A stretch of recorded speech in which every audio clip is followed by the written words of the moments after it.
And I'm not like a trend chaser too much, but same with the White Claw shit. If you get it right before it breaks, you're the first to break it. I mean, Sorry to interrupt. The White Claw thing, for people who don't know, Trevor, and I remember you telling me about this. I knew you through him for years before you met. Correct. Yeah. But Trevor, when White Claws was popping, he had made a shirt that said, "There are no laws. Ain't no laws when you're drinking Claws. Ain't no laws when you're drinking Claws." It sold crazy It was from inventory. the video. that you made. And then they sued him. Stupid. Cease and desist. He had to stop selling the shirts, immediately give back all the money. I made zero. Yeah, they're a piece of shit But then company. apparently his profile, I heard you say on another podcast, went crazy after that. Like Yeah, it went up a lot. was like a catch-22. I don't even know what that means, but I think it was. But it was one of those where like, so they saw the video and then they're like, let's talk Wednesday to talk about a potential brand deal, right? And I go, all right, cool. But the video's booming right now. I'm a business guy. I'm like 25 at this point. I'm just hopped up on Adderall. I'm like, let's get these t-shirts out, right? Yeah. I had a guy alter the logo slightly, put it up on sale Monday morning, and it sold like 7,000 t-shirts in like 48 hours. Yep, there it is. That's probably out of fucking mall kiosk in West Palm Beach right now. But Yo, this is still everywhere. dude, everywhere. People have that tattooed on them. Yeah. People, Oh, that's people have that crazy. tattooed. I'd say I've seen at least So like how 10 did or you 12. know? And again, this. I spoke to Gabe, asking him things about you, and he Yeah, said yeah. Trevor is brilliant at knowing when a trend, like what's gonna be viral. He's really good at that. I also think, sorry to cut you off, dude. I also think the other piece of your genius, though, is to pick things that are so nuanced that I don't think people make videos on. Right. But I think so you can be original still. It's it's originality, but also it's like this thing where like how do I say this? Like you pick a thing that like that seems nuanced, Right. but everyone goes, oh no, I relate to that. But it's like such a small thing, but everyone still relates Well, to it's the the small thing. specificity. The specificity in comedy is Yeah, always 100%. funny. Yeah, 100%. Yeah. It's always the specificity. Specificity in comedy is always funny. If you go like, I was banging the chick at a restaurant, that's whatever you go. I was banging a chick at a Buffalo Wild Wings. Like the specificity of it is so funny. And your videos are very specific. now that I think Exactly. about it. So, like I did videos about like guys who drive Subarus that could have just been guys who are mountain men, nature guys. But it's like it's too broad. But you define it. It's like how is somebody gonna tag their friend in this and be like, dude, this is you, or this is Deborah who drives this shit, right? Yeah. So it's like it's getting that angle. The White Claw one was random. I made that in an hour and a half with my friend Chad. I was living at home at his apartment, and that was a random one. And then I was literally, so half my shit's written, half it's riffed, and I was like, what rhymes with claws? What fucking take a letter off. Laws. Yeah. And I just said that, and that just hit, and that was all the quotes in the videos. And I can always, that's what I do for my videos. If I'll do like a 5-minute video or whatever, and then what to post on the 1 minute, I'll just be like, what are people commenting? Because that's what's the So most you'll popular. post a 5-minute. Yes, and Keep then an I eye let on the the people comments. comment what they fuck with. You know, then I'm you just jump cut crowdsourcing all that. essentially. Yeah. And then I'll be like, okay, cool. These are the top comments. These quotes. These are clearly the funniest because people upvoted it. And then I make that 1 minute. But then everybody was quoting that. So I put that T-shirt out, and the shirt was like a funny just because the. So you made a full video. That line happened to be in it. What Correct. was the Yeah. full video about? It was just guys who drink White Claw. It was just one of those things. It was just like. not guys who drink seltzer. Or Yeah, like Yeah, just White whatever Claw. that- But they were yeah. just everywhere. It was like my roommate, right before I moved back home for like a month, he was just like this, one of my best friends, Jason, he's just like a guy.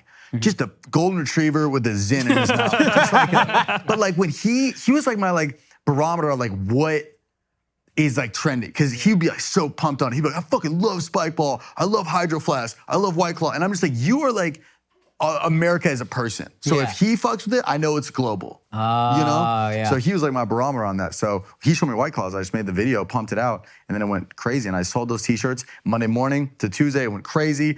Literally it had like $100,000 in sales, but it was print on demand.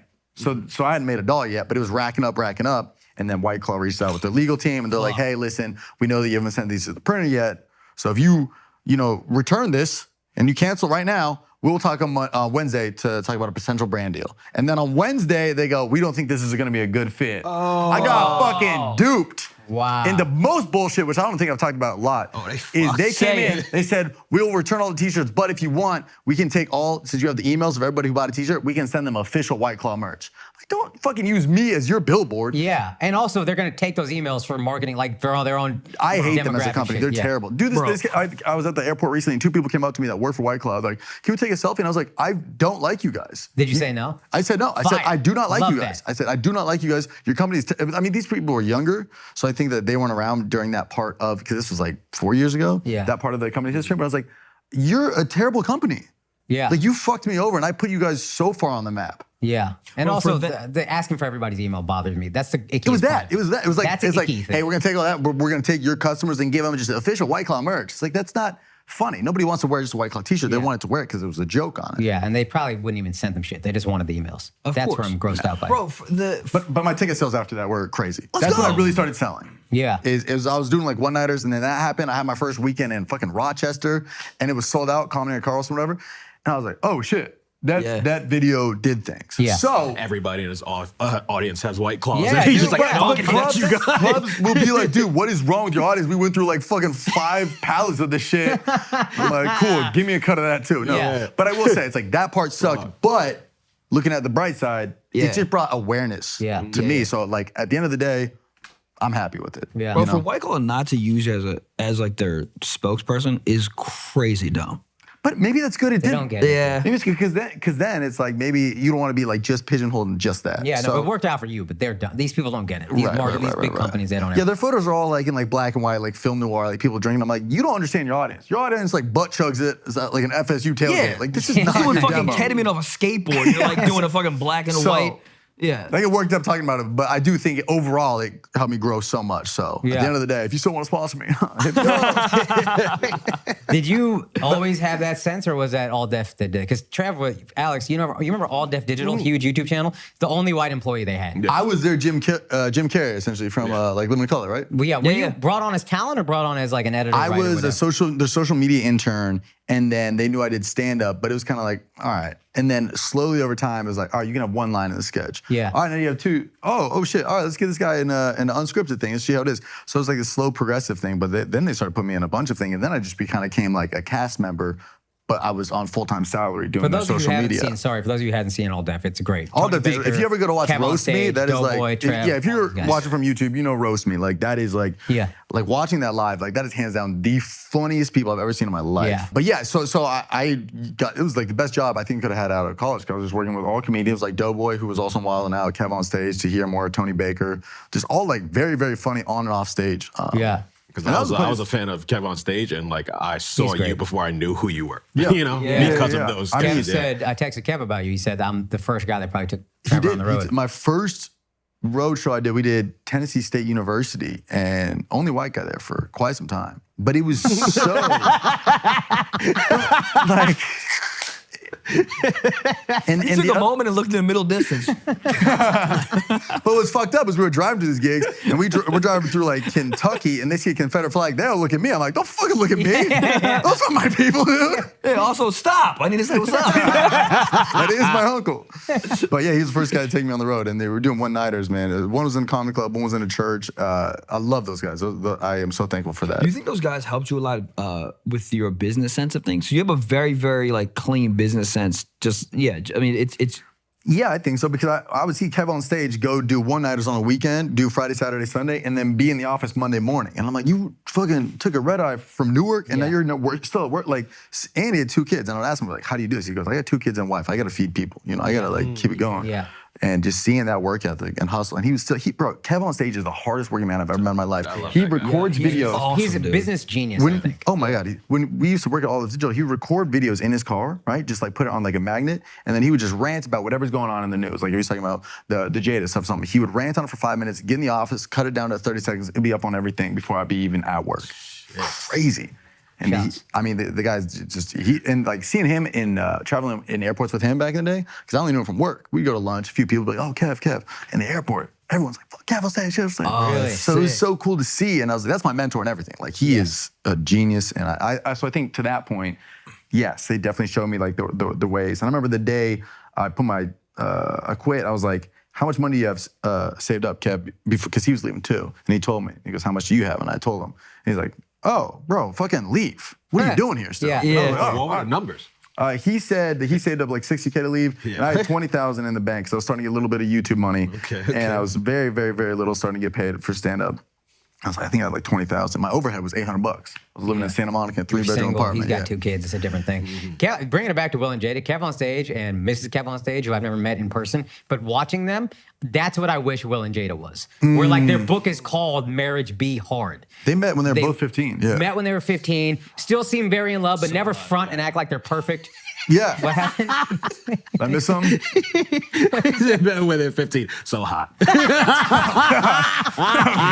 Is hooking you up with UFC tickets if you're lucky.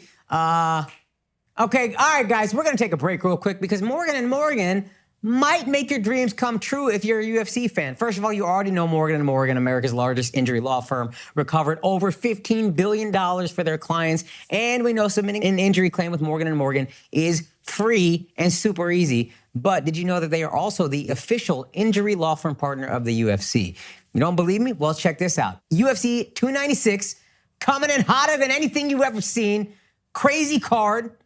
Morgan & Morgan is giving you a chance to watch it live. They're going to give one lucky winner 2 free tickets to UFC 296 to see Edwards versus Covington and $2,000. You get tickets to an event in Vegas and you get $2,000 to gamble with. Entering to win is easy. Just text flagrant to 4, that's the number 4, the people. Again, that is 484-373-6753. And when you do that, you get a chance to win $2,000 and 2 tickets to UFC 296 in Las Vegas. Again, text flagrant to 4 the people. Again, that's 484-373-6753. Also, I have to say there's no purchase necessary. Open legal residence of the 48 contiguous United States and DC who are 18 plus. The sweepstakes ends November 20, 2023. Entry and official rules. Visit morganufc296.sweep.com.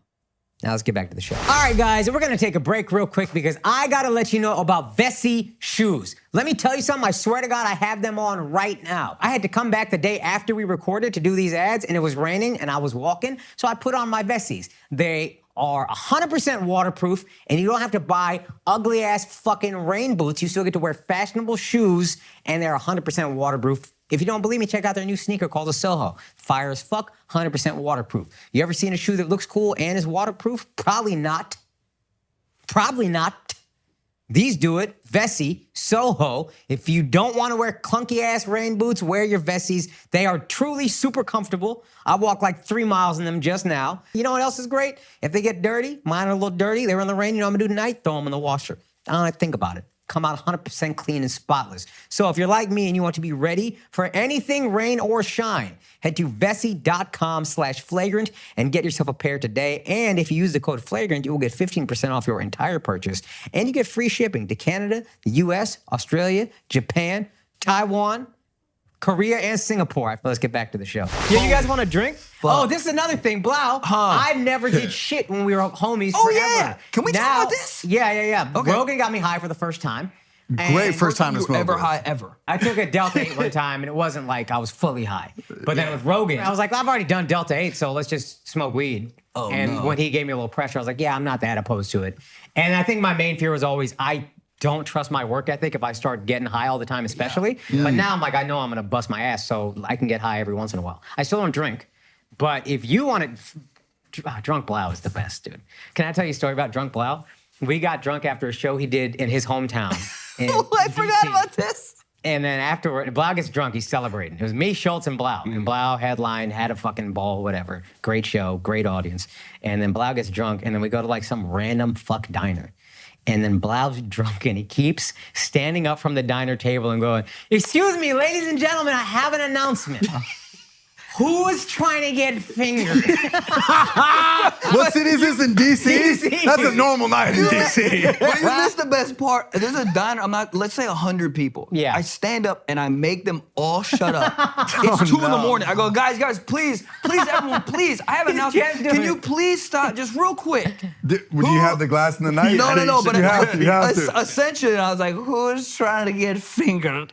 And I did it like twice. Yeah, no, he did it 3 or 4 times. Oh. And then one guy tried to fight. You remember a guy tried to fight you? "Oh, fuck." Because he just got, That you know, makes guys sense. get jealous when they like go out and shit, and this guy's getting attention. So it's so funny because he was such a bitch about it. He was talking shit to Blau and me and another comic who was little. And then Andrew's there, and then Blau's friend, who's a big country strong motherfucker, were there. And he was like, "No, you two are cool, but these 3 I got a problem." I ain't said shit the whole time. I'm looking the other way. But then Blau stands up and he's like, "Yo, bro, you are so fucking ugly, dude." That's Blau's go-to to talk shit to a guy is you're so I wouldn't even fucking finger ugly. you, dude. Son, we almost fought. We used to get in almost fights all the time. And that one that's was the first one classic. where I was like, this boy drunk is wild. Oh, fuck, I forgot about that. never heard that Bro, you're story. so fucking ugly, Like, bro. it is, like, you're so That doesn't make him fucking pissed off ugly, more? dude. It did. does. That's what I was doing on infuriates purpose. him. So mad. But he also, Blau's homie, you could tell he like loved fight. He was like, Oh yeah. I don't want to fight, but if we do, I'm gonna enjoy beating the it fuck was the out of perfect you. combo because you were Yes. talking shit and he would defend And it. I could tell this is like a college dynamic of Blau going this is on. literally- That's when you learn to go walk around with a Kev, with a fucking giant. That's right. Yeah. Just walk around with a giant who's gonna That's fight right, me. yeah. This dude and Matt McCormick, it's my homie. I fucking love him. So I had three McCormick? like Your agent? funny. That's probably where I got the name. Yeah, it is where you Nice. got the name. But in college, dude, I was the same thing. I'll talk hella shit, but I had like 3 big friends who loved to fight. There's this one story where we all got in a fight, and when I say all, I mean them. And I was always a dude that waited and then kicked motherfuckers in the head, like when I was, like, yeah, bye, and I'll be that guy. NFL blitz room? 100%. And we were all getting in a fight at this bar, and we all got fucking pepper sprayed from security, dude. Have you guys ever been pepper sprayed in the face? No, Dude, Al we had were- to. He's a cop. Was a cop. Dude, we were literally spitting on each other's faces. You probably like that though. I came. Pull my hair. I came real fast. And I remember we were spitting Just to get any just to fluid? get anything out. And we were one of my buddies, Argo. I love him so much. He was taking the spit and going like this, and he couldn't get. He was like, "Bo," he's so country. Go, like, "Bo, "Damn what the it." fuck? I can't believe you, motherfucking pussy." He's with his friend spit, and then he just takes his head and starts to run it on the cement, dog. He's drunk as shit. He's pepper spray drunk with my spit in his face, rubbing his face on the asphalt, literally cutting his face because he's Just Harvey Dent that Dude, bitch? hilarious. But he's trying to do anything to get it out. And the I was security like, guards are just laughing. Look at these idiots. dude, A bunch of cockroaches with Raid on them. Dude, that's so funny. it hurt so bad. But that was when the guy was like ready to fight. That kid, McCormick, Chris, what's his name? Matt McCormick? Matt stood up and he was like, hey man, I don't think we need to do this. And then the guys backed off so hard. Like they just wanted to pick on people they thought they could beat up. And the second there was a guy that could clearly kick the shit out of them, they were like, no, it's all good. Yeah. But it was so funny to see Drunk Blau. I love Drunk Blau. He's my favorite person. Also, guys, I'm not gonna waste time talking sports with these two because they don't know nothing about it. So if you didn't know, I have been on an unbelievable cold streak on Prize Picks. We're gonna keep it going. You know the plan. You pick the exact opposite of what I suggest, and that's gonna make you money. Also, you sign up at prizepicks.com and use the promo code Schultz. They will match your initial deposit up to $100. So if you invest $100, you deposit $100, you get $100 for free. You really can't lose unless you're me, and then you find a way to lose every week, but that's how you win. Just pick the opposite of me.